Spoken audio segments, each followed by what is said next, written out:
খুব একটা ছোট মাছ বন্ধুরা জানো, সেদিনকেও ছোট মাছ নিয়েছিলাম, আজকেও আমি একটা ছোট মাছ এরকম রান্না করছি, কিন্তু ছোট মাছটা ছোট হতে পারে বন্ধুরা জানো, খুব টেস্ট।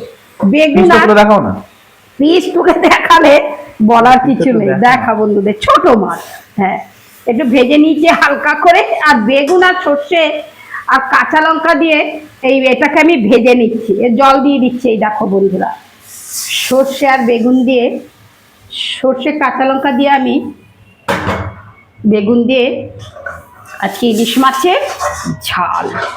একটু কচু মাছ আজকেও দিলে না, একটু কচু না দিলে ভালো লাগে না। আমি আজকে এনে রাখবো, তারপর আরেকদিন ইলিশ মাছ নেবো, নিয়ে করবো। তুই তো আমি ঝোলে ছাড়বো মা।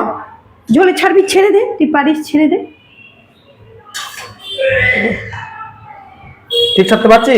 হ্যাঁ হ্যাঁ, পারবি না কেন? বাবা লেদার বিরাট বড় লেজা, বড্ড দাম। আর এছাড়া তুইও তো অত ভালো খেতে না। পারিস ইলিশ মাছ কি বলতো, ইলিশ মাছ ঠিক বেঁচে খাওয়াটা, হ্যাঁ খুব, হ্যাঁ এই আর- এখানেই সমস্যা। ও ঠিক আছে, না ছেড়ে দিয়েছি আমি তেলে। এই দেখো বন্ধুরা, কত বড় মুড়ো, ইলিশের মুড়ো। বাবা কিছু করার নেই।